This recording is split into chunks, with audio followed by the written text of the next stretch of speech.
Gente, o slide vai ficar aqui para vocês no final da aula, tá? Mas aí é sempre bom abrir o caderno para anotar as coisinhas importantes, tá bom? Para a gente assimilar aqui melhor a nossa matéria. Pode ir? Ah, tá.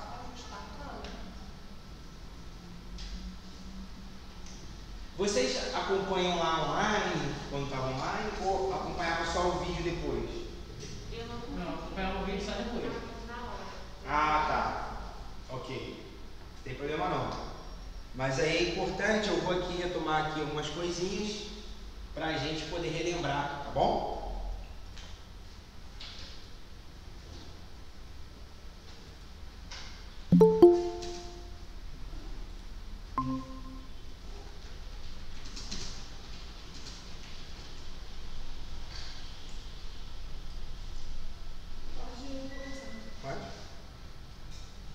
Boa tarde, gente. Boa tarde aos alunos presentes. Boa tarde aos alunos online.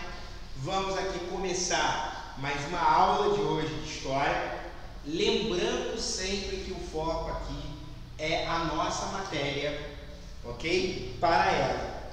Então, temos visto, e ainda bem que houve pelo menos um atraso, um postergamento da prova da ESA, que dá mais tempo para a gente participar e ver a matéria com mais calma.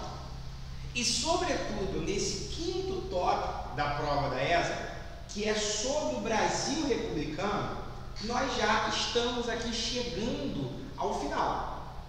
Só que à medida que o tempo histórico vai chegando até nós, cada vez mais nós temos mais detalhes para observar.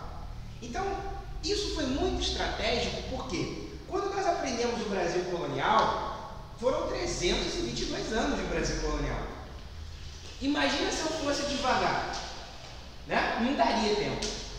Então, à medida que a gente vai analisando as questões e vai vendo qual é o perfil da prova da ESA, você pode ter certeza que a matéria do Brasil republicano, que é o quinto e último tópico, mas o mais complexo, porque ele vale República Velha, vale a Era Vargas e vale o período populista, que nós estamos aqui quase chegando ao final, para a gente poder ver a época do regime militar, ok? Esse período é muito importante porque, como eu disse para vocês desde lá de trás, o Exército, enquanto uma organização, e é essa organização que você está fazendo a prova para entrar, esse grupo, além de militar, assumiu durante muito tempo na nossa história política muito encargo político, né? Então foi o Exército que proclamou a República, foi o Exército que acabou com a Primeira República e iniciou o governo Vargas, foi o Exército que acabou com a Era Vargas, né? Foi um general que foi eleito primeiro presidente da história do período populista. Enfim, o Exército é um ator, ora principal e ora coadjuvante da política nacional, da política brasileira. Então nós estamos vendo aqui um período que foi muito instável politicamente, sobretudo se a gente vê as nossas últimas aulas desde o suicídio de Getúlio Vargas. Por quê? O período chamado de populista, de 1946 até 1964, foi um período que, se de um lado ele surge sob as ruínas de uma ditadura chamada Era Vargas, é sob uma ditadura que esse período populista também acaba, né, com o regime militar de 64. É nesse sentido, é nesse panorama que nós precisamos entender que esse período foi um período muito instável, né? Como eu disse para vocês numa determinada aula, ao longo desses 20 e poucos anos de que houve essa república chamada de populista, só 2 presidentes eles foram eleitos e conseguiram terminar o mandato até o final. Por quê? Getúlio Vargas se suicidou, a gente já viu isso. Carlos Luz ficou 3 dias provisoriamente na presidência do Brasil e foi deposto pelo general Lott. Nereu Ramos, que era o presidente da Câmara do Senado, ficou 2 meses até vir a próxima eleição, que foi de JK. JK, e aí eu falei disso na nossa última aula, foi um governo muito especial. Foi um governo que, sem dúvida alguma, modificou a história do Brasil. Foi no governo JK que o Brasil passa a ser urbano e deixa de ser rural. As grandes cidades como Rio de Janeiro e região metropolitana, a cidade de São Paulo e a região metropolitana, a capital da Bahia, Salvador, a capital de Pernambuco, Recife, elas se urbanizam de tal forma que passa, como diz aí o meme, né, a outro patamar, né? Porque essas grandes cidades passam a absorver a maior quantidade da população nacional. O governo JK foi um governo muito forte, porque foi um governo que ele trouxe um progresso econômico com a promessa dele de campanha. Qual era a promessa de campanha do JK no plano de metas? Qual é a frase que era o slogan dele? 50 anos em 5, exatamente. Ou seja, ele queria fazer evoluir o Brasil 5 décadas em apenas 5 anos, ou seja, 5 anos do seu mandato. E aí você vai dizer assim, não, professor, mas o político é mentiroso, todo mundo promete. Não, cara. O pior é que ele conseguiu, ou melhor, né? Melhor que ele conseguiu. A indústria, por exemplo, de energia, cresceu 300%. A indústria automobilística, que o Brasil, para poder ter carro, precisava importar de fora, JK traz uma série de empresas estrangeiras para dentro do Brasil. Né? Quando a gente fala em ABC Paulista, onde estão as grandes indústrias automotoras do Brasil, foi JK que construiu praticamente. E a menina dos olhos do governo de JK foi a mudança de capital do Brasil. Saindo do Rio de Janeiro, que era o Distrito Federal, e indo para onde hoje é Brasília. E Brasília, no meio do Cerrado, um local seco, um local que só tinha jacaré e tucano, ele constrói uma cidade do zero, e essa cidade é uma cidade futurística. Se você olhar, né, a cidade de Brasília, se você olhar o Planalto e ver as principais construções de Brasília, na época, o mundo inteiro olhava para Brasília como quem olha hoje para Abu Dhabi. Quando você olha, né, alguma reportagem sobre Abu Dhabi, você fica babando, não fica? Nossa, que prédios altos! Nossa, que tecnologia! Nossa, no meio do deserto! E JK fez a mesma coisa no Cerrado. No meio do nada, o cara constrói uma cidade com traços arquitetônicos de Oscar Niemeyer, fazendo uma cidade do zero, uma cidade assim, esplendorosa. É por isso que eu disse para vocês que o Brasil viveu, considerado por muitos historiadores, o chamado período de ouro do Brasil. Por que foi o período de ouro do Brasil? Porque o PIB brasileiro, durante o governo JK, crescia 7% ao ano. 7% ao ano, gente, é muita, mas muita coisa. Multiplica 7 vezes 5, que foi o ano a quantidade de mandato dele. Dá quanto? O Brasil, durante o governo JK, cresceu 35%. Isso é muita coisa. Vocês sabem qual é a previsão de crescimento do Brasil esse ano? Acompanhar o Jornal Nacional, o Jornal da Record? O Brasil vai decrescer 8%. Tipo, ao invés de crescer, vai diminuir quase 10% da nossa riqueza. Então, ou seja, não é qualquer presidente que tem no seu currículo, todo ano ele entregando 7% de crescimento ao ano. Era um governo em que a prosperidade estava presente, visível a todos os brasileiros. Era um período em que o Brasil foi a primeira vez campeão da Copa do Mundo, da Copa da Suécia de 58. A dupla, né, Garrincha e Pelé. O Brasil em 1959, inaugura um movimento musical que vai ganhar as rádios do mundo inteiro. Qual é esse movimento musical chamado, na época? A Bossa Nova, exatamente. Né? Como eu disse para vocês naquela live, qual é a música mais gravada do mundo? Não é a Billie Jean do Michael Jackson, não é dos Beatles, não é do Queen, não é a Beyoncé.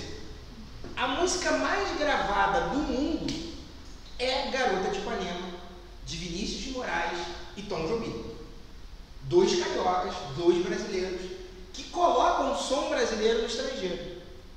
Então, olha quanta coisa maravilhosa viveu o Brasil, né? Olha quanta coisa, quanto clima de otimismo tinha sobre o Brasil. Ah, o Brasil é o país do futuro. Não, calma aí, o futuro já chegou, nós somos agora uma potência. E de fato, o Brasil cresce muito economicamente. É nesse sentido, de clima de euforia, por o Brasil estar dando certo, mas ao mesmo tempo, né, começar a surgir um novo vilão na história brasileira, o vilão da inflação. Não cabe agora explicar o porquê da inflação agora, mas vale entender o seguinte: quanto mais dinheiro circula dentro de um país, mais a inflação aumenta. Ou seja, a inflação por si só, ela não é um problema. Às vezes você ter o preço das coisas aumentadas não significa que o país está mal, significa que as pessoas estão ganhando dinheiro. Só que qual é o grande problema do Brasil?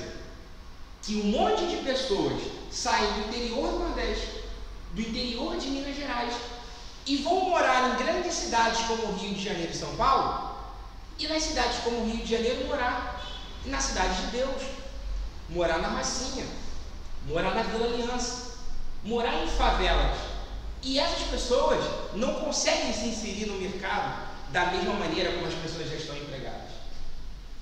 Então a inflação no Brasil, ela foi muito perigosa, porque existia um monte de pessoas no Brasil que não eram população economicamente ativa, não participavam do mercado de trabalho. Então, quando o preço das coisas aumenta e as pessoas têm emprego, tá suave, né? Agora, quando as coisas aumentam e a pessoa é desempregada, só Deus sabe o que a pessoa faz para poder se alimentar. Foi nesse clima, né, de uma mistura de otimismo pelo Brasil e uma mistura de sentimento de preocupação com a inflação que surge, e aí entrando na aula de hoje, um candidato de São Paulo. No mínimo, um adjetivo pode ser aqui dito, no mínimo estranho. Esse cara que está na foto, o Jânio Quadros, você já pode notar pelo seu semblante, né? As suas sobrancelhas grossas, um olhar meio carrancudo. Ele, depois, quando você chegar em casa, coloca no YouTube, entrevista Jânio Quadros. Jânio Quadros, ele era um cara que falava assim, ok, tá bom? Ele gritava, falava muito rápido. Mas ao mesmo tempo, ele era um cara que tinha uma língua muito rebuscada. Ele é daquele tipo de político que quando ele fala, você tem que estar com um dicionário do lado. Porque ele é um cara que fala muito bem, usa muito bem a língua portuguesa, fala muito bem a língua. E Jânio Quadros, ele era um fenômeno político na década de 50. Jânio Quadros, na década de 50, ele ganha tudo com que ele se candidata. Ele se candidata como vereador por São Paulo, em 1952, porque ele era professor de literatura e os alunos dele incentivaram: pô, professor, se candidata aí. Ele falava: vamos candidatar. E ele ganhou para vereador. Depois teve eleição para prefeito de São Paulo. Ele ganhou. E depois teve eleição para governador de São Paulo. E ele ganhou. Ele não conseguiu terminar o mandato, porque ele saiu ganhando tudo o que ele competia. Ele era uma sensação eleitoral. E ao mesmo tempo, ele trazia com a sua imagem, como presidente, primeiro, um cara que lutava contra a corrupção, contra a vagabundagem na política, contra as pessoas que roubavam dinheiro. Então, Jânio Quadros ele era encarado como sendo um cara, né? Pela sua própria cara, você já viu isso, um cara sério, comprometido com a verdade, um cara que não quer saber de jogo político, de disse-me-disse, roubalheira, corrupção, né? Caixa 2, não. Ele é um cara correto, que não rouba. E por outro lado, Jânio Quadros, ele tinha um lado que ele era de opinião muito conservadora nos costumes. Ele tinha opiniões muito, vamos dizer assim, que na época era ligado muito ao pensamento católico ortodoxo. Então vou dar um exemplo aqui para vocês. Quando ele era prefeito de São Paulo, ele fez uma medida, né, que até hoje as pessoas debocham muito. E a gente vai rir um pouco aqui na aula de hoje. Quando ele foi prefeito de São Paulo, ele assinou um decreto em que ele criminalizou o skate na cidade de São Paulo. Porque skate é coisa de vagabundo, não é coisa de brasileiro, e os skatistas ficam ali, né, mandando ollie flipper, né, sei lá qual é o nome da manobra que dá, fica aqui enchendo o saco, um monte de jovem vagabundo que não está trabalhando, e fica aqui andando de skate. Então, para acabar com isso, vamos cortar o skate. Então ele criminalizou o skate na década de 50 em São Paulo. Então você vê que ele, ao mesmo tempo que ele era um cara anticorrupção, ele era um cara que era ligado a uma prática conservadora nos costumes. Então para ele, o skate era uma afronta à sociedade. Para ele o skate era coisa de vagabundo. Para ele o skate tinha que ser banido do Brasil. E ele pensava, quando eu chegar à presidência, eu vou fazer muito mais coisa. E ele fez um monte de coisa que a gente vai ver aqui na nossa aula do ponto de vista conservador. Então, Jânio Quadros, ele era um cara que associava, de um lado, a sua, né, o lado anticorrupção, que a partir dele, vários políticos se passaram e até hoje usam esse rótulo de lutar contra a corrupção, e ao mesmo tempo sendo um cara que era conservador de costumes. Ou seja, skate é coisa de vagabundo, né? E eu não vou antecipar aqui as outras coisas que ele achava que era de vagabundo também, que a gente vai dar uma risada aqui na sala, né? Mas tem uma coisa que é interessante, que como eu disse aqui para vocês, que é... Quer pegar a pergunta? Uma coisa que é muito interessante, eu cantei aqui um pedacinho para vocês do jingle do Getúlio Vargas, na época que ele foi candidato, né? Bota o retrato do velho, bota o retrato de novo, né? Era o jingle de campanha do cara, marchinha de carnaval. E o jingle do Jânio Quadros, se puder voltar o slide ali, que ali tem uma imagem que é bem marcante. Não. O primeiro slide ali, logo de cara, ele tem um negócio ali que é bem interessante, que é uma imagem dele com uma vassoura. É esse? Não, por cima. É o primeiro. Isso. Essa imagem dele é uma imagem dele com uma vassoura. Por quê? Ele teve a ideia estrategicamente política de associar a sua imagem como uma vassoura. Por que ele seria uma vassoura? Porque ele ia varrer os vagabundos do Brasil. Porque ele ia varrer, né, os filhos do Satanás do Brasil. Porque ele ia varrer quem fosse imoral do Brasil. E aí, a marchinha dele, né, que foi o jingle dele de campanha, foi fenomenal. Depois vocês podem ouvir no YouTube. É assim: varre, varre, vassourinha, varre, varre a bandalheira, que o povo está cansado de sofrer dessa maneira. Jânio Quadros é a esperança desse povo abandonado. Jânio Quadros é a certeza de um Brasil moralizado. Alerta, meu irmão, vassoura conterrâneo, vamos vencer com o Jânio. Alerta, meu irmão, vassoura conterrâneo, vamos vencer com o Jânio. Né? Ou seja, esse jingle, né? Tem como colocar no YouTube? É muito bom, né? Que a letra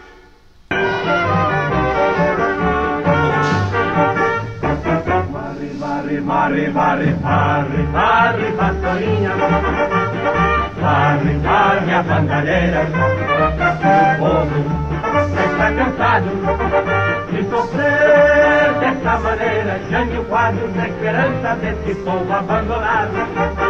Jânio Quadros é certeza do Brasil moralizado. Alerta, meu irmão, vassoura conterrâneo, vamos vencer com Jânio. Ou seja, o estilo dele era um estilo que ele andava, né? E a campanha dele foi bem emblemática, porque onde ele fazia discurso, ele estava com uma vassoura, porque ele era a vassoura que ia varrer o Brasil de um Brasil moralizado. Então a ideia de Jânio Quadros era varrer a corrupção e varrer os vagabundos que andam de skate, né? Varrer, né, quem era imoral para a época. Então ele é um governo tipicamente, prestem atenção, né, anticorrupção e conservador. E aí no próximo slide, né, e aí eu pergunto aqui para vocês, ele foi candidato por um pequeno partido chamado PTN, Partido Trabalhista Nacional. Eu disse aqui para vocês que tinha os três principais partidos, a UDN, o PSD e o PTB. O discurso anticorrupção e o discurso conservador dos costumes atraiu a atenção de qual partido? O PTB, o PSD ou a UDN? A UDN, que tinha como líder máximo o jornalista carioca Carlos Lacerda, que mais tarde vai se transformar o governador da Guanabara, né? Que vai construir a UERJ, né? Que vai fazer algumas coisas realmente boas para o Rio de Janeiro. Ele vai construir a Cidade de Deus. Qual é o projeto da Cidade de Deus? É fazer com que acabe a favela e as pessoas morem num bairro decente. Só que o que aconteceu com a Cidade de Deus? Né? Em pouco tempo depois já estava uma favela cheia de gambiarra. Já cresceu. Cresceu, exatamente. Por quê? Criou-se uma nova favela. Por quê? Né?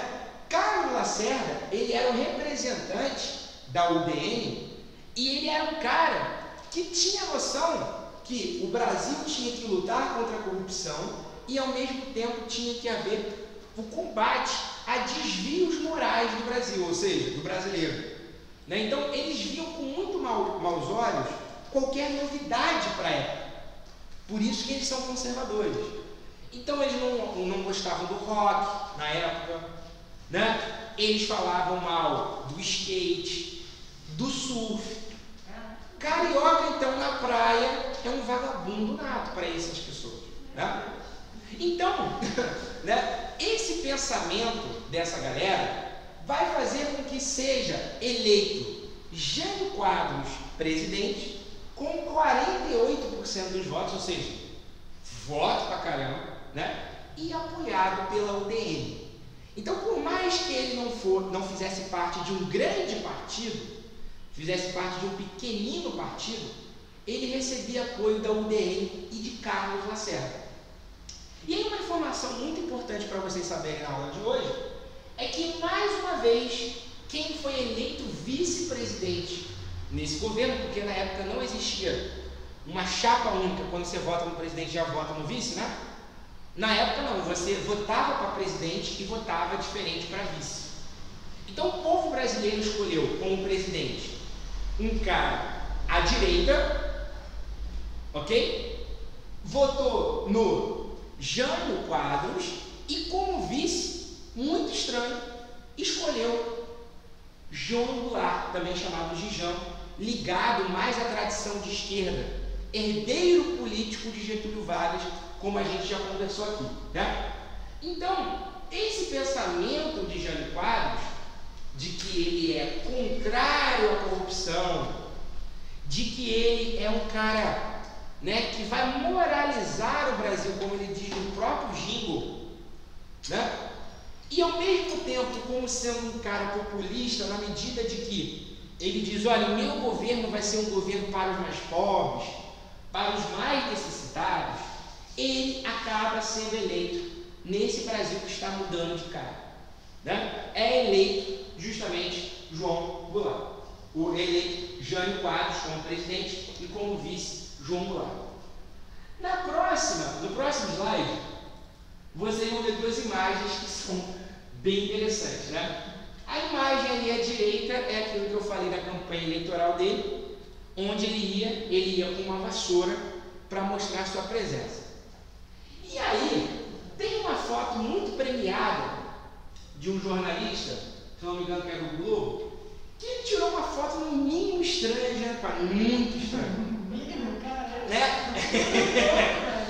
Tipo, a pergunta que se faz aqui é: como que ele conseguiu fazer isso? Né?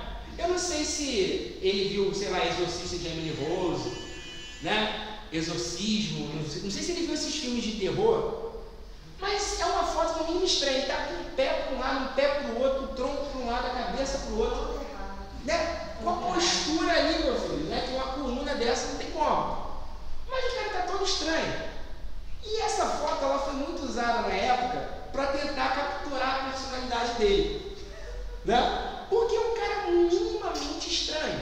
Como eu disse, um cara que no meio de uma conversa ele começa a gritar, né? Eu não sei se você conhece pessoas assim, né? Que são estranhas, assim, quando estão conversando, começa a gritar, né? Tipo, já é estranho isso, né? Um cara com uma sobrancelha gigante, com um óculos fundo de garrafa e com um olhar assim, né? Sisudo, com uma cara de mal. E ao mesmo tempo, um cara que proibiu o skate, né?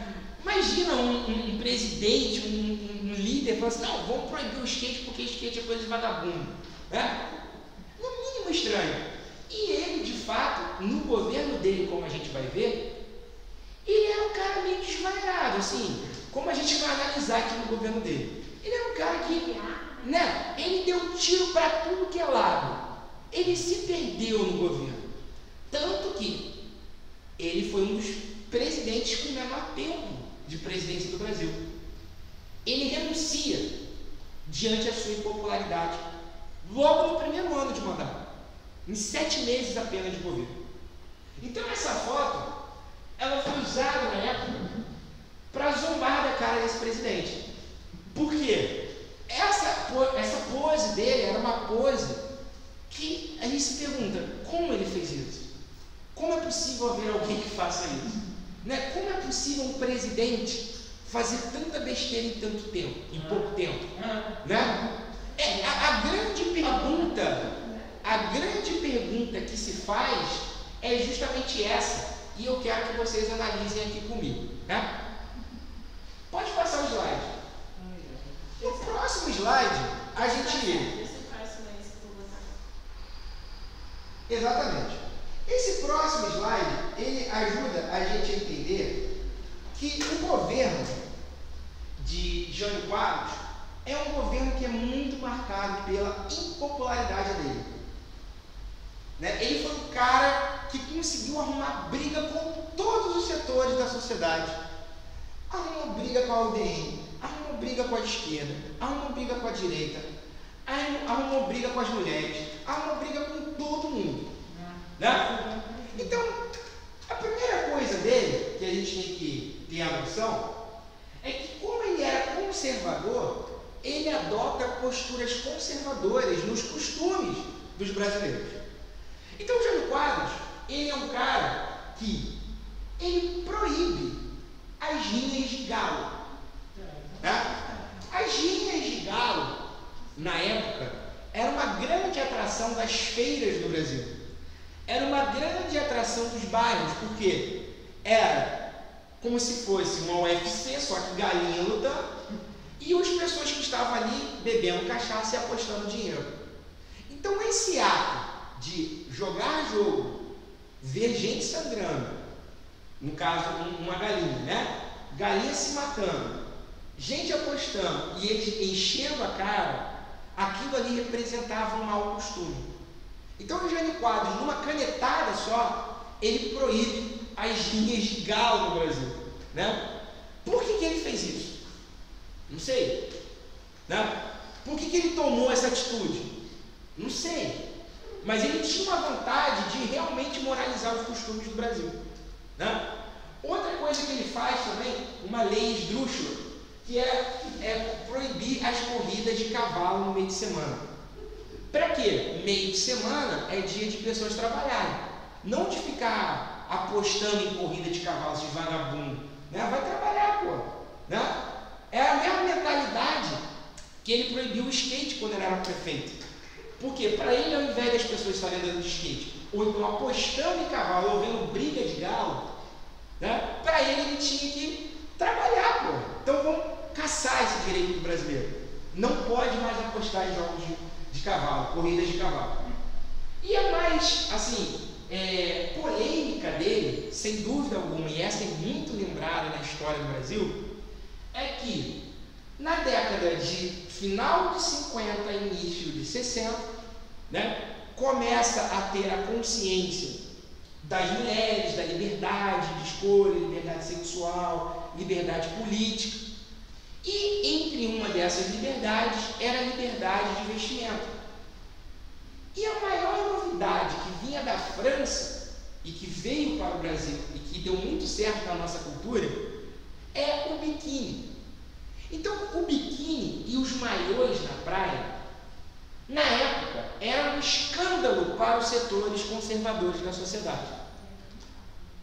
Desfiles, por exemplo, de Miss Universo, de maiô, né, desfilando lá na passarela, para Jânio Quadros era uma coisa horripilante, porque para ele era uma prostituição ao céu aberto. Não? Para ele, a roupa, né, como um biquíni, a roupa de banho, era um símbolo do Satanás, né? Era um símbolo, né, de um Brasil que está mudando, mas não pode mudar muito assim não. Então o que ele faz? Ele faz a incrível lei de proibir os biquínis no Brasil, né? Então em programas de auditório, em programas de calouro, né, que na época tinha um monte, né, em Miss Universo, e principalmente nas praias de Copacabana e Ipanema, o que ele faz? Manda a polícia prender ou até mesmo multar mulheres que usavam biquíni na praia. Então você vê que Jânio Quadros, ele era um cara muito conservador nos costumes, em que para ele as mulheres nunca, mas nunca poderiam usar biquínis e achar normal estar de biquíni numa praia. Então o que ele faz? Ele proíbe. Então por essa, você já vê que ele é um cara muito conservador no pensamento, né? Um cara com pensamento de proibir o biquíni, que em São Paulo já proibiu o skate, né? Faltou pouco para proibir o surf, né? Um cara que não tinha uma visão liberal dos costumes, era um conservador. Então, ele tinha uma postura para o projeto dele de Brasil, quando ele chega à presidência, de moralizar os costumes que, para ele, o Brasil estava longe demais. Estava se transformando em libertino no Brasil. E, para ele, tem que haver os princípios conservadores dos valores da família e que mulher não pode andar de biquíni na praia. E, se for ainda assim para a praia de biquíni, ela vai ter que pagar multa ou pode parar na cadeia. Segundo a visão de Jânio Quadros, ok? Alguém quer fazer uma pergunta? Próximo slide. O próximo slide é também um tanto quanto maluco, porque aí volta aquela imagem. Não, isso. Que volta tanto quanto aquela imagem que eu disse para vocês, né? Aquela imagem. É um cara que olha para um lado, está com um pé no outro, que está com a coluna contorcida, com o pé ao contrário, parecendo um curupira, né? O cara está todo contorcido, ele tipo não tem uma orientação. E aí Jânio Quadros, que tinha um temperamento assim muito explosivo, muito animado com uma coisa, quando ele se animava ele amava, e quando odiava ele odiava, né? Jânio Quadros, ele tinha de um lado o apoio da UDN, né, que era o principal partido de direita. E a UDN, no meio da Guerra Fria, gente, no meio das revoluções comunistas havendo no mundo, Você acha que a UDN apoia quem? Os Estados Unidos ou a União Soviética? Estados Unidos, né? Capitalismo. E Jânio Quadros, ele faz uma coisa que é inusitada. No meio da Revolução Cubana, com a vitória de Fidel Castro, a instauração do comunismo, ele manda trazer o Che Guevara, né, o guerrilheiro comunista, lá de Cuba, para receber uma medalha do Cruzeiro do Sul. Né? A comenda do Cruzeiro do Sul foi uma premiação brasileira inaugurada por Dom Pedro I, de uma tradição de presentear lordes, né? De garantir uma homenagem a pessoas seletas do Brasil ou do mundo. E quem Jânio Quadros escolhe? Che Guevara, né? Então, ali naquela foto, a última ali, é uma foto que garanto para vocês que nunca vai estar no exército mostrando, porque com certeza eles vão tentar esconder isso ao máximo. São, né, o Estado-Maior do Exército batendo continência com o Che Guevara, que é um guerrilheiro, que não é um general, é um guerrilheiro, que lutou contra o exército cubano, né? Então, Jânio Quadros, olha que doideira, né? Olha que emaranhado maluco. Ao mesmo tempo que ele era conservador nos costumes, ele chama para o Brasil para ser premiado Che Guevara, o símbolo da luta comunista, o símbolo de uma revolução que acontece na América Latina que se transforma em comunismo, né? Então, Jânio Quadros, ele é um cara que, calma aí, ninguém entende nada quem é ele, né? Ele, de um lado, pode agradar até a direita, por ser conservador e moralizar os costumes? Pode.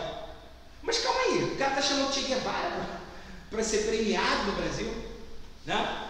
Então, isso gera um mal-estar tremendo. E a UDN, logo nos primeiros anos, logo no primeiro ano de mandato, já rompe com o governo. Lacerda, né, com a sua língua, né, com a sua voz no jornal, ao invés de apoiar o presidente, ele martela todo dia o governo, da mesma forma que fez com Vargas. Então, Jânio Quadros, ele se vê acuado. Jânio Quadros, ele se vê pressionado diante. Ele faz parte de um partido pequeno, não tem base nenhuma, é um cara conservador, mas que ao invés de agradar a direita, ele toma, a direita toma repulsa dele, por ele chamar Che Guevara para ser premiado com a medalha de Dom Pedro I. E aí a situação vai ficando complicada para ele. No próximo slide, vocês vão ver que foi o último para fechar o cúmulo, né, político de Jânio Quadros. Pois a política econômica de Jânio Quadros era uma política de que ele visava não fazer o que JK fez, fazer o Estado gastar muito. O Estado gastar e investir em transporte, infraestrutura, rodovia, indústria, Petrobras ou qualquer outro estatal faz com que o governo se endivide. E JK, ao mesmo tempo que ele fez muito sucesso, investindo muito no Brasil, ele trouxe para o Brasil uma enorme dívida pública. E aí surge um vilão da história do Brasil, que também até hoje é presente, que é o chamado déficit público. O que é o déficit público? É quando um determinado governo ele gasta mais do que arrecada. É quando um governo, imagina assim, por exemplo, uma empresa, né? Todos nós trabalhamos na mesma empresa, eu sou o chefe de vocês, né? E aí, eu arrecado 10 mil de lucro com a minha empresa, né? O valor bruto, só que eu gasto com funcionários, conta de luz, 15 mil. Ou seja, eu tive um déficit de 5 mil reais, concorda? Eu gastei mais do que arrecadei. E era isso que acontecia com o Brasil. Então o Brasil estava tendo déficit de 600 milhões de dólares, que até hoje é muita coisa, mas na época era muito mais. Então qual é a política que Jânio Quadros ele faz? Para de investir o dinheiro do Estado na economia. E na época, JK, mas isso foi inaugurado por Juscelino, por Getúlio Vargas, que é uma medida muito interessante, que é muito polêmica. Por exemplo, hoje nós temos a gasolina que está beirando R$5, concorda? Antigamente existia uma técnica do governo que era chamada de subsídio. O que é o subsídio? Se a gasolina é R$5, o governo paga R$2,50. E você paga o quê? R$2,50 na bomba da gasolina. Isso é o subsídio. É o governo investindo para pagar mais barato, para você pagar mais barato. Só que isso depende do quê? Do gasto do governo. E o que Jânio fez? Cortou isso. Se a gasolina é 5, você vai pagar 5. O trigo, que é um problema até hoje no Brasil, né? Que o Brasil é um dos maiores importadores de trigo do mundo, importa muita coisa da Argentina, depende do preço do dólar, correto? Daqui a pouco o pão vai aumentar, porque o dólar está 5 e pouco. Né? Por quê? Para comprar trigo estrangeiro da Argentina, o Brasil paga em dólar. E o dólar está o quê? Mais caro. Entenderam a lógica econômica? Conseguiram compreender isso? Então, o que o governo da época fazia para amenizar o preço para o consumidor? O governo pagava uma parte do pão. Então, se o pão é 60 centavos, o governo paga 30. E você vai pagar quanto? 30 centavos.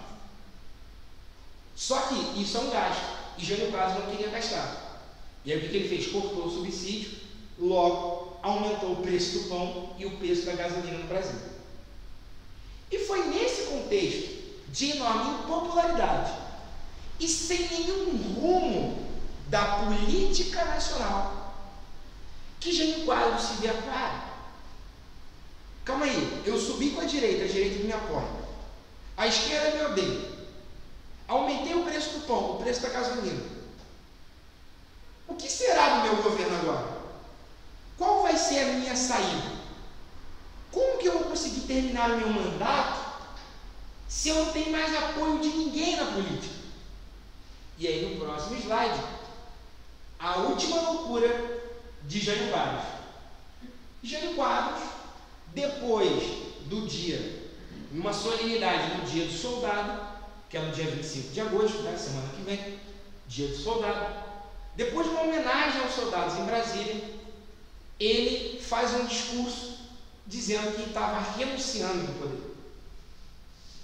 Ele falou: vou embora, não está dando certo, não estou podendo governar, a direita está contra mim, a esquerda está contra mim, o povo não gosta mais de mim.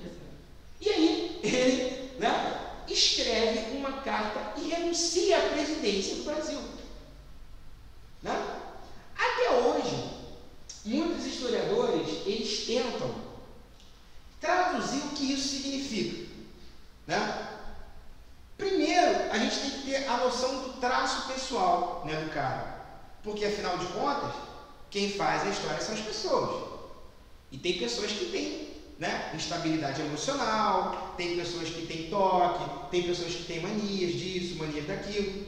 E Jânio Quadros, ao que tudo indica, ele era um cara muito eufórico, né? Que fazia uma coisa e tudo que desce na telha. Sabe esse tipo de pessoa, né? Que faz tudo que dá, gostei disso, comprei o barulho. É uma pessoa muito intensa. Então, ele foi lá, vamos moralizar o Brasil, proibir o biquíni, vamos, proibir o biquíni. Che Guevara, gostei desse cara, vamos homenagear ele. Né? O Brasil está gastando muito, vamos cortar tudo. O cara, ele é muito assim, né? Muito intenso na vida, muito agitado. E ele teve uma ideia e falou assim: vou renunciar. Só que muitos historiadores, eles têm tentam entender não como um ato de loucura ou de uma instabilidade emocional de Jânio Quadros. Eles tentam, ele nunca admitiu isso, mas é interessante também pensar por esse lado. Porque qual era a ideia plausível dessa carta renúncia que Jânio Quadros assinou? Era a ideia do seguinte: bem, eu estou impopular, né? Só que, querendo ou não, eu ainda tenho o apoio do exército, fiz a homenagem aos soldados no dia do soldado. E ele pensa o seguinte: olha, só tem eu aqui na presidência. Vocês acham que o exército, vocês acham que a classe política da direita vai apoiar que meu vice assuma? Quem é o vice dele? João Goulart, PTB, herdeiro político de Getúlio Vargas, de esquerda. Então o Jânio Quadros, ele faz uma aposta muito, assim, insana, uma estratégia bem arriscada, com uma grande probabilidade de erro, de ele mandar uma carta para o Congresso renunciando, o Congresso não aceitar a renúncia dele e ele voltar à presidência com mais poder.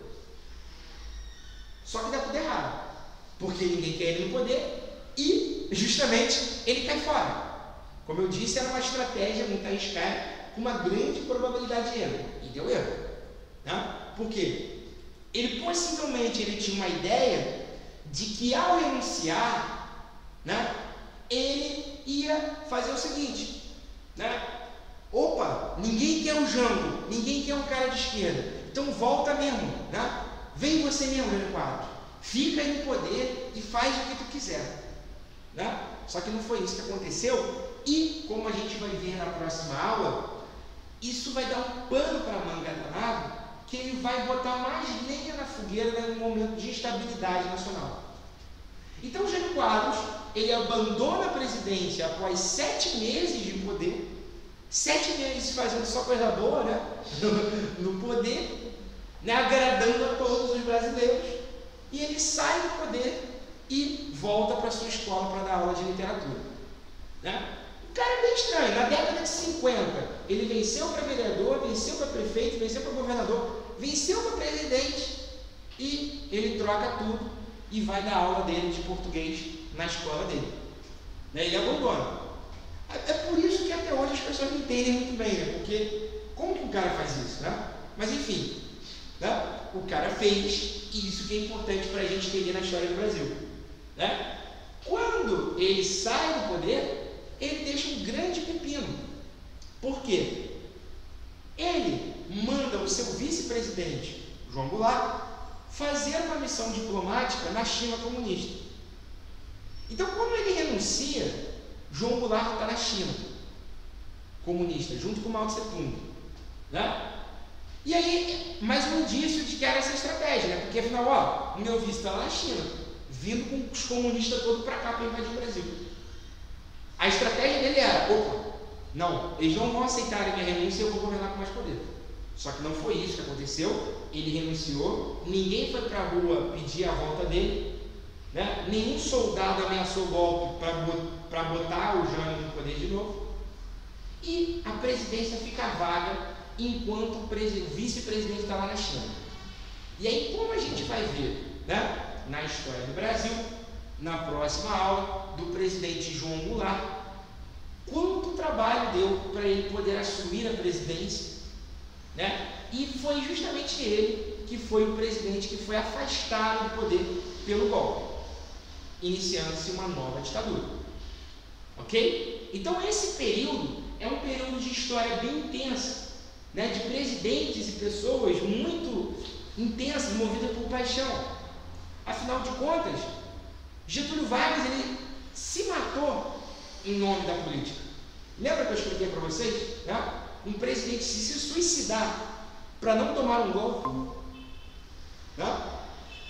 Vocês viram a bagunça, eu comentei aqui com vocês, quando após a morte de Getúlio Vargas, Carlos Luiz, Nereu Ramos, né, JK depois um custo para ser eleito, enfim, esse período foi um período muito estável, mas que sempre por trás de qualquer decisão política, a vida do Planalto, no Poder Executivo, com o Presidente da República, atrás tinha algum militar de alta patente do Estado-Maior do Exército, falando, eu concordo ou discordo disso. Então, é muito importante a gente entender esse período como sendo um período de muita importância de atuação indireta ou às vezes direta do Exército, porque tem uma força muito grande na política nacional. E são essas nuances, essas coisas que nós devemos observar para a prova da ESA. Ok? Beleza, gente? No próximo slide, eu trouxe aqui uma última coisa, que é para a gente ver aqui um trecho, né? Ele, assim como Vargas, fez uma carta renúncia, e nessa carta renúncia de Jânio Quadros ele fala: fui vencido pela reação e assim deixo o governo. Nestes 7 meses cumpri o meu dever. Tenho cumprido dia e noite, trabalhando infatigavelmente, sem prevenções, sem rancores. Mas baldaram-se os meus esforços para conduzir essa nação, que pelo caminho de sua verdadeira libertação política e econômica, a única que possibilitaria o progresso efetivo é a justiça social e a que tem direito seu generoso povo. Desejei um Brasil para os brasileiros, afrontando nesse sonho a corrupção, a mentira e a covardia que subordinam os interesses gerais aos apetites e às ambições dos grupos ou de indivíduos, inclusive do exterior. Sinto-me, porém, esmagado. Forças terríveis levantam-se contra mim e me intrigam ou infamam, até com a desculpa da colaboração. Né? Ou seja, ele faz uma carta que é enigmática também, porque ele não fala nada. Né? Tipo, ele fala: estou saindo porque forças terríveis, né, estão me pressionando. Que forças terríveis são essas? São vozes que ele está ouvindo? Né? É uma penada que ele está sendo atrapalhado na madrugada porque não quer dormir? Que forças terríveis são essas? Ele não estava nos bois. Getúlio Vargas, quando ele se mata e escreve a carta, né, o que ele fala? Né? O inimigo do povo, as empresas estrangeiras, né? Pessoas do exército que querem trair o Brasil. Getúlio Vargas, ele dá nome aos bois. Jânio Quadros não. Né? Ele fica sob esse nome: forças terríveis me aprisionam, me esmagam no poder. Até hoje, ou melhor, ele morreu foi na década de 90, mas ele nunca esclareceu muito bem que forças terríveis são essas. Mas uma coisa é fato, que com a renúncia dele e a subida do poder de seu vice, João Goulart, se a crise política já é grande, ela vai tensionar muito mais. A crise política do Brasil vai chegar ao extremo em que seria necessário interromper o ato de presidência de um presidente legitimamente eleito, João Goulart, pelo PTB, como um cara que seria, segundo a Constituição, né, o cara que assumiria no caso do impedimento do presidente ou de renúncia. E o que acontece com ele? Né? Ele sofre uma retirada à força do poder. É nesse sentido que a gente deve entender esse período muito conturbado da história política, ok? E na década de 60, com a renúncia de Jânio Quadros, a coisa só piora. Com a renúncia dele, a estabilidade política foi para o beleléu, foi para o saco. E é isso que a gente tem que entender nesse período e o governo de Jânio Quadros. Gente, show de bola? Beleza? Alguma dúvida ou comentário? Pode falar. Oi? Tá tranquilo? Vamos lá abrir a apostila, a próxima página, a próxima slide. É esse, né? Uhum. Página 303.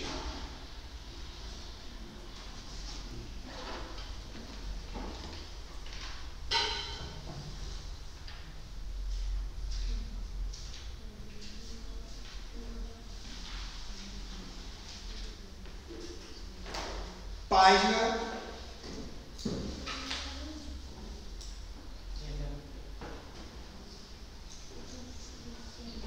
303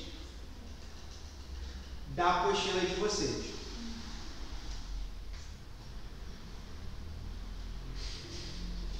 Jânio Quadros representou uma reviravolta no sistema político da época.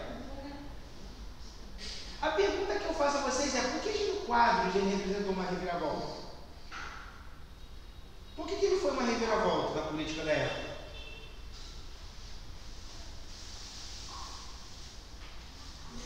O que tem nele que foi uma reviravolta?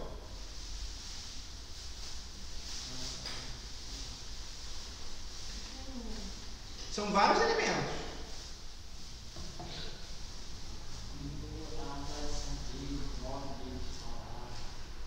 Exatamente. O modo dele querer. O modo dele falar, agir. A diferença entre ele e JK? A diferença entre ele e JK. A diferença entre ele e JK é que JK era um cara que defendia, né, o investimento do Estado e ele era contrário. JK, ele fazia parte de um partido grande, o PSD, na época. Já Jânio Quadros, ele fazia parte de um pequeno partido paulista, chamado PTN, ok? E aí vamos lá. Jânio Quadros representou uma reviravolta no sistema político da época. Sendo eleito presidente da República por um partido de pouca expressão nacional. O apoio de um partido tradicional, porém, foi decisivo na obtenção de uma diferença de mais de 1 milhão de votos. Trata-se de qual partido? Qual partido apoiou Jânio Quadros a assumir a presidência? PTB, UDN, PSB, PSD ou PSDB? Oi? UDN, exatamente.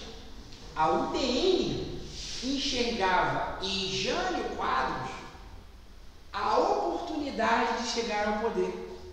Por quê? A UDN tentou ser candidata, tentou ser eleita com o brigadeiro Eduardo Gomes, perdeu para o Guto.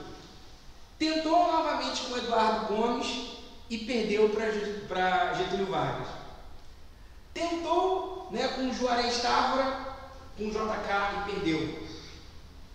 A UDN não ganhava nada.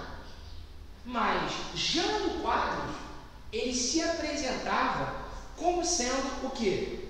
Como sendo uma potência política. Por quê? Ele ganhou sendo vereador, ganhou a prefeitura de São Paulo, maior cidade do Brasil, e ganhou o governo do estado. Então tudo ele estava ganhando, ele era uma sensação, né? Bastou o quê? Agora ele vai vir como presidente, então significa o quê? Ao que tudo indica, ele vai ganhar. Então a UDN, quando vê nesse discurso moralista, tanto da política contra a corrupção e quanto, né, justamente conservador nos costumes, eles enxergam em Jânio Quadros o seguinte: opa, é esse cara que vai ser o nosso cara, é ele que vai ser o nosso ponta de lança. Vale lembrar que esse discurso anticorrupção defendido por Jânio Quadros era porque existiam políticos, né, abertamente corruptos, como eu disse para vocês. Existia um político chamado Adhemar de Barros, que eu comentei em uma dessas lives, que ele é o autor de uma famosa frase que virou um ditado na política brasileira. Um jornalista chegou para ele e perguntou assim: o Adhemar de Barros, ele era governador antes de Jânio Quadros, governador de São Paulo. Perguntou assim: ô Adhemar de Barros, dizem que você rouba, dizem que você é metido em corrupção, dizem que você recebe dinheiro de empreiteira. Sabe qual foi a resposta dele? Hã? Não. É uma frase que você não vai acreditar que vem da boca de um político. Mas todo mundo fala dos políticos. Ladrão não tem senhor. Não. A frase dele simplesmente foi a seguinte, Érica: eu roubo, mas faço. Eu roubo. Né? A frase, essa frase, né? Essa frase que todo mundo escutou alguma vez na vida: ah, o fulano rouba, mas faz. Aquele político, pô, é um político de gente boa. Quem foi o autor dessa frase? Foi o Adhemar de Barros, né? Ele falou assim: ah, eu roubo, mas faço. Né? Ué, tô reclamando de que a minha chance de ficar rico, né? Tipo assim, né? Ah, o meu direito, ué. O empresário ganha 1 milhão, por que eu não posso? E tô fazendo um monte de coisa para os pobres. Né? Então, esse cara, né, havia esse clima de vamos dizer assim, de relativização moral da corrupção, principalmente com um cara como Adhemar de Barros. E Jânio Quadros não, ele representava o oposto de São Paulo, um professor de literatura, numa escola pública, um cara ralador, batalhador, que é honesto e que pega a vassoura e varre, né, a sujeira nacional, segundo esse pensamento. O próximo slide, eu trouxe uma questão para vocês que não está na apostila, tá? Aí nesse próximo slide, vocês vão ver que é uma questão também de militar.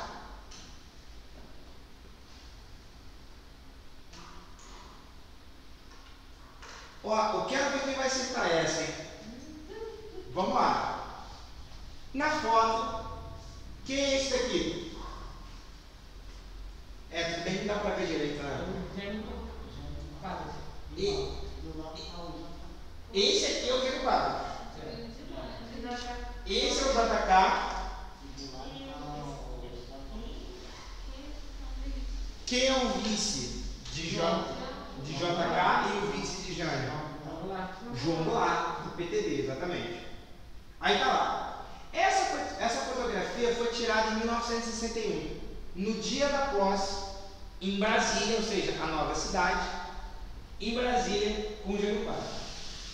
Na posse de Jânio Quadros, na presidência da República. E mostra João Goulart, recém-eleito vice-presidente. Jânio Quadros discursando com a faixa presidencial e Juscelino, antecessor de Jânio na presidência.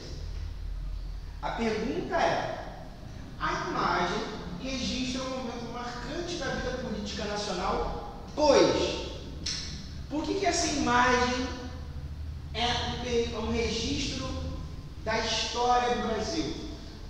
Pois a posse de Jânio Quadros representou a ascensão de um programa reformista e nacional desenvolvimentista ao poder.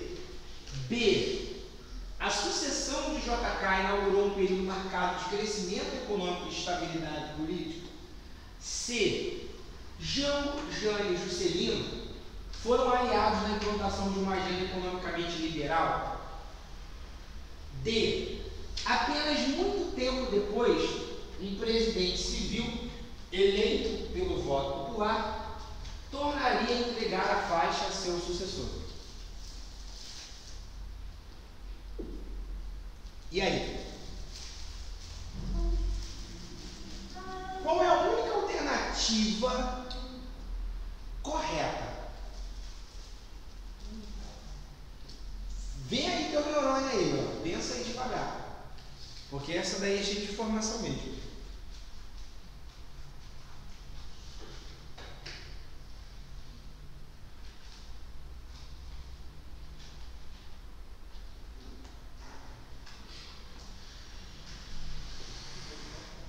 Qual é a verdade? A alternativa que é 100% verdadeira. Letra C. Jânio e Juscelino foram aliados na implantação de uma agenda economicamente liberal e socialmente conservadora. O Jânio, sim, né?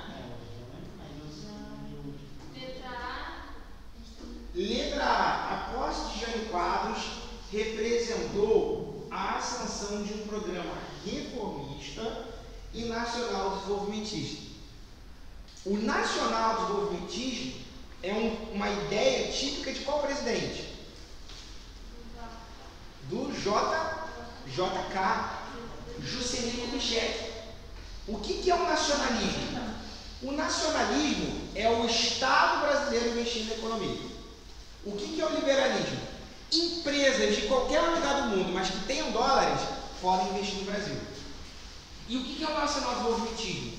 É a mistura de um pouco do outro com o outro.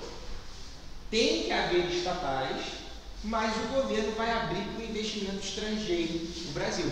Foi isso que o JK fez com a vinda da Ford, com a vinda, né, de empresas estrangeiras. Qual é a única alternativa que a gente pode dizer como correta? Só vai ser letra B. Porque governo houve crescimento econômico e estabilidade política. Letra D de dado. Exatamente. Né? E aqui já é um spoiler do que vai haver nas próximas aulas. Por que essa D é verdadeira? Apenas muito tempo depois, um presidente civil, eleito pelo voto popular, tornaria a entregar a faixa para o seu sucessor. O que quer dizer isso? Eu não estou aqui falando ainda do que aconteceu depois, né? Mas aqui já vai dar uma história para vocês do que a gente vai ver. Por quê? Quando foi que foi a próxima vez em que um presidente civil, eleito pelo voto popular, entrega a faixa presidencial para um outro presidente na história do Brasil? Foi em 2003. Então, desde 1961, que não houve isso na história do Brasil. A outra vez que teve a troca a faixa presidencial de um presidente civil legitimamente eleito para um próximo presidente civil legitimamente eleito foi do Fernando Henrique para o Lula, em 2003. Aí você vai falar assim, ué, mas e o Collor? O Collor sofreu impeachment. Aí assumiu Itamar Franco. Foi golpe? Não foi, mas não foi um presidente no exercício do mandato normal que entregou. Ok? Lula entregou para Dilma, mas a Dilma não entregou para Bolsonaro, porque no meio do caminho havia o Temer.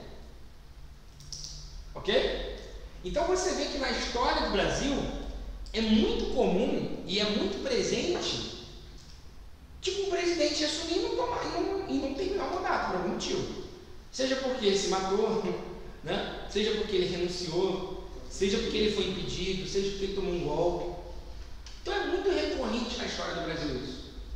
Ok? Então essa foto, ela é uma foto histórica porque ali estão os últimos, né? E aí você para pensar que doideira, né? O último presidente eleito legitimamente civil pelo voto popular foi Jânio Quadros. Depois quem assume é João Goulart, porque ele era vice, só que ele é impedido para justamente receber, passar a sucessão presidencial porque iniciou-se uma ditadura. Ok? E só depois do Collor é que vai haver o primeiro presidente civil eleito pelo voto popular na história do Brasil. Ok? Então é interessante a gente pensar a perspectiva histórica do Brasil a partir desse princípio da estabilidade, porque nem sempre o presidente que assume é ele que vai chegar ao final do mandato terminando certinho, bonitinho. Ok? Né? Por exemplo, eu nunca ouvi na história de um país como, por exemplo, foi na época do mandato presidencial de Getúlio Vargas. Getúlio Vargas, eu não vou lembrar da história do mundo, né? Getúlio Vargas, ele se matou, então só aí já veio uma coisa bem, um presidente se suicidar. O único que foi Hitler, que eu estou lembrando aqui agora, né? Hitler e Getúlio Vargas, que se matou. Ele entrega o poder para o vice-presidente, Café Filho. Café Filho, quando ele vê a coisa apertar, né? Quando eu disse lá para vocês, ele pede para sair, meu coração está com infarto, pede licença. E quem assume é o presidente da Câmara. O presidente da Câmara não quer deixar a JK assumir a presidência e articula um golpe. E aí chega o general Lott e fala assim, cai fora, seu vagabundo. E aí cai mais o presidente. E aí assume, né, o presidente do Senado, que era o Nereu Ramos. Então, ou seja, de 1954 até 1956, houve 4 presidentes na história do Brasil. 4 presidentes. Né? um sofreu golpe, um se matou, né? O outro pediu para sair, né? E o único que terminou foi o Nereu Ramos, coitado, que ficou só 2 meses no poder, não deu para fazer nada. Então você vê que na história do Brasil isso é muito comum. Na história brasileira, na história de nossa política, essas coisas são muito comuns de acontecer. Um presidente assume, mas não sabe se ele vai terminar. Ok? Eu trouxe aqui para vocês também um arquivo, tá? Com mais 10 exercícios sobre o período. Ok? Nesse arquivo de Está no outro arquivo. Eu tinha pedido para deixar ele aberto. Vê se é esse aqui que está em PDF. Não, ele é PowerPoint, né? Vê aqui na pasta. Aí na pasta, isso. Aqui na. Ah, esse mesmo. Obrigado, tá? Número 1. Isso aí são questões, tá, de provas militares e vestibular, que é para a gente focar melhor no assunto. Número 1. Isso aí vocês também vão receber. Assinar a alternativa correta sobre a denominada política externa independente do governo Jânio Quadros, ou seja, a política externa de Jânio Quadros. Qual foi a medida que ele tomou? A. Manter o país atrelado ao bloco socialista e participando do processo de divisão mundial do trabalho. B. Submeter os projetos de desenvolvimento nacional à apreciação de um comitê norte-americano. C. A captação de recursos internos para a solução de todos os problemas sociais. D. Assumir a defesa da Aliança para o Progresso e apoiar a política de isolamento de Cuba. Ou E. Reatamento de relações diplomáticas com a União Soviética e apoio à autodeterminação dos povos.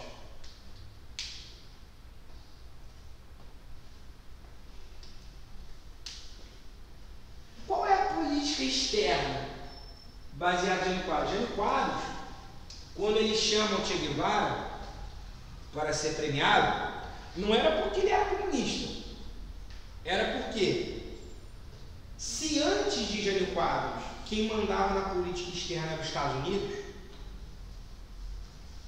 Jânio Quadros ele quer promover a chamada independência diplomática. Ou seja, ele quer falar, ó, se a União Soviética quiser negociar conosco, vamos negociar. Tem dinheiro? Tem, então beleza. Não importa se é comunista, se é capitalista, se é árabe, se é judeu, se é qualquer coisa.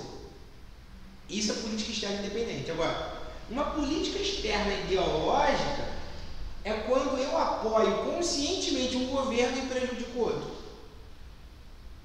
Dutra, ele era muito ligado aos Estados Unidos. Como diz a famosa frase do período, né, de um diplomata da época, ele diz: o que é bom para os Estados Unidos é ótimo para o Brasil. Né? Ou seja, isso demonstra um alinhamento com os Estados Unidos. Qual é a alternativa que a gente pode dizer como correta com relação à política externa? Letra E, exatamente. Né? Além de Jânio Quadros, eu botei no slide, mas não comentei. Né? Além de Jânio Quadros, ele ter uma proximidade com Che Guevara, representando Cuba, ele promove o reatamento de relações diplomáticas com a União Soviética. Então, ou seja, até 1961, o Brasil tinha 0 ligações com Moscou. 0 ligações com a União Soviética. Ok? Beleza? Número 2. O trecho aí da música, do jingle mais famoso do Brasil, né? Vai, vai, vassourinha, vai, a bandalheira, que o povo já está cansado de sofrer dessa maneira. Né? Vocês viram que é um sambinha, né? Uma marchinha de carnaval.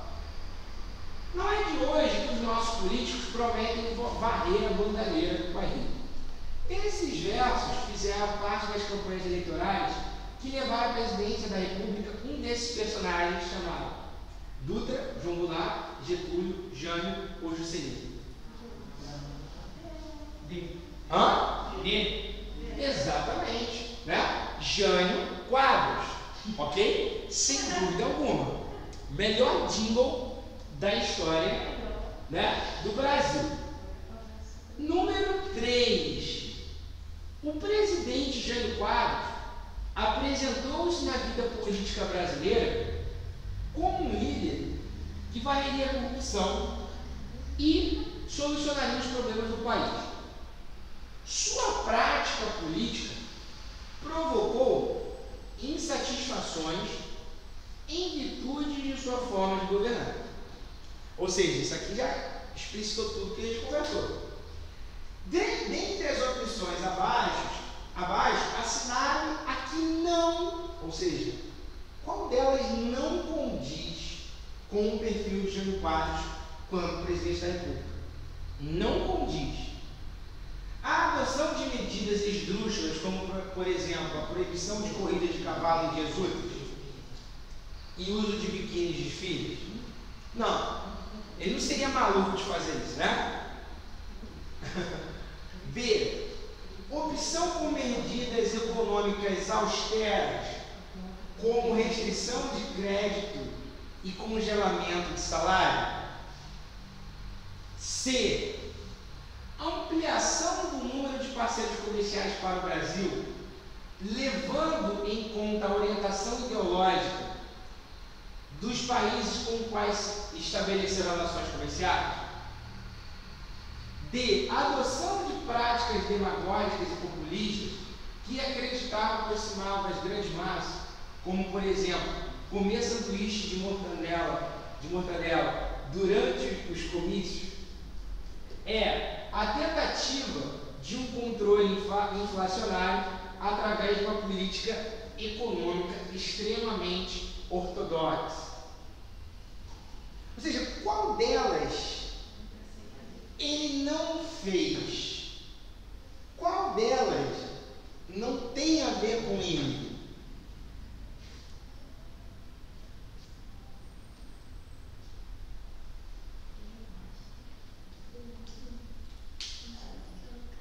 Zé Vitor perguntou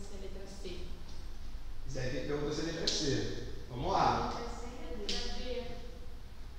Letra C de casa. Essa letra D, opção por medidas econômicas austeras, o que é um governo austero? O que é um pai de família ou uma mãe de família austera? Quem pode me dizer? O que é esse adjetivo? Fulano é um austero. O que quer dizer isso?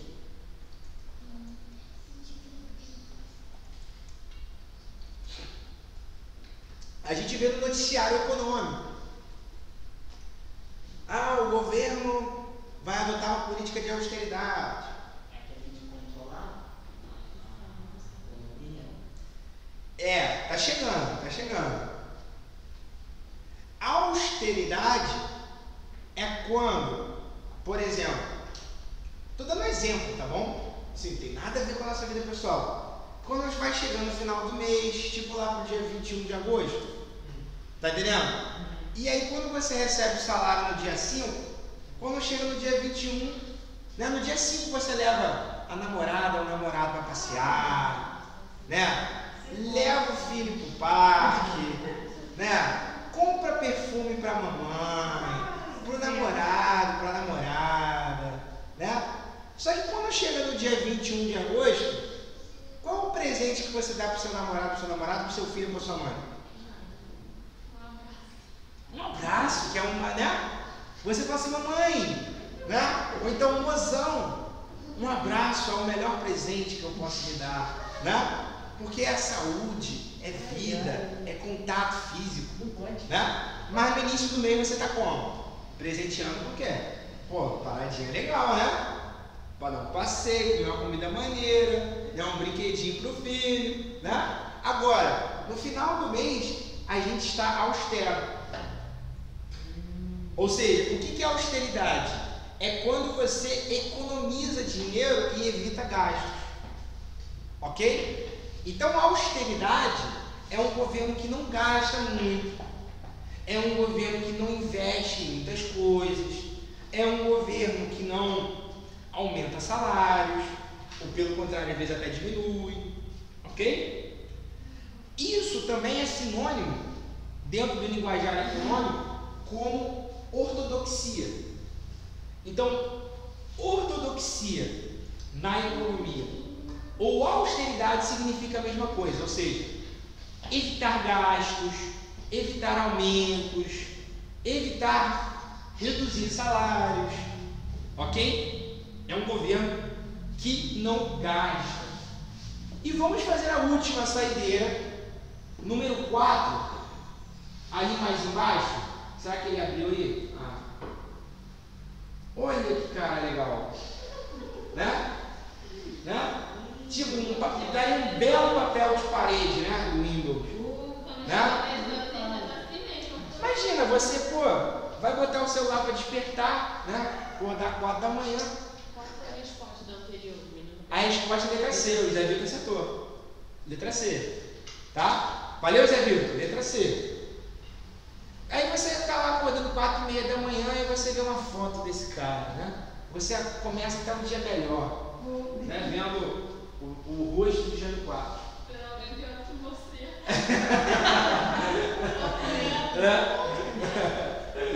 E aí, Jânio Quadros, né? Ele está ali, reflexivo, pensando, né? Jânio Quadros se tornou parte da história do Brasil com uma imagem bastante discutível e emblemática.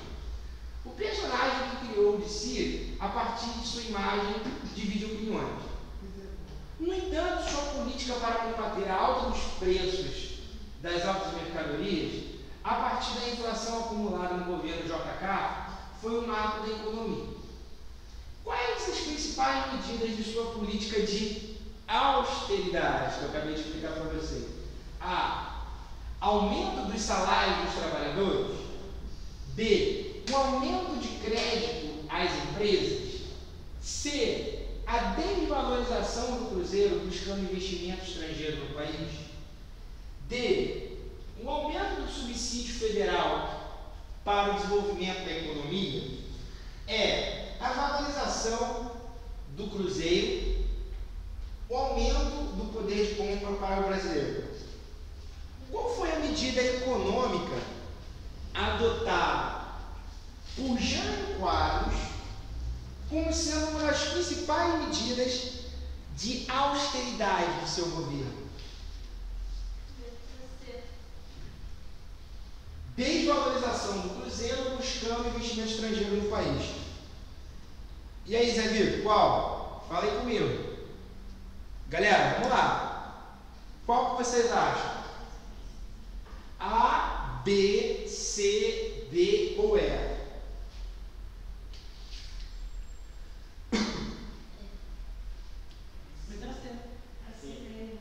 Letra C de casa, exatamente. Ou seja, ele fez uma política de deixar o cruzeiro mais barato frente ao dólar para fazer com que acontecesse o quê? Que o dólar, empresas estrangeiras, viessem com maior facilidade para o Brasil. Então, se o Brasil está tendo muito gasto público, então o que ele faz? Ele conta com o apoio de empresas estrangeiras que tragam riquezas para o Brasil. Ok? Isso é uma medida, né, que é tomada principalmente, por exemplo, pelo governo atual. Concorda? O dólar está quase R$6, o Brasil com um déficit público. E qual é a medida do governo? Né? Deixar que o dólar aumente mesmo. Por quê? É proposital, para o real ficar desvalorizado. Por que o real fica desvalorizado? Várias empresas estrangeiras que têm dólar, quando chegam no Brasil, multiplicam o dinheiro só de trocar o câmbio. Você quer entender? Isso é uma doideira. Porque, por exemplo, esses dias eu estava conversando com um amigo meu, só para terminar aqui, que ele é ele está morando agora nos Estados Unidos. Né? E olha a doideira dele. Ele falou que ele trabalha lá numa pizzaria e ele ganha, segundo ele, eu peço para você abrir seu celular aí e a calculadora. Ele ganha $10 a hora. Ele é um cara que tem um perfil de trabalhador que está ali para trabalhar, para juntar dinheiro. Ele trabalha 10 horas por dia. Quantos dólares ele ganha por dia? Hã? Oi? 100. $100 por dia. Se ele trabalha 30 dias por mês, quantos dólares ele ganha? 3 mil, né?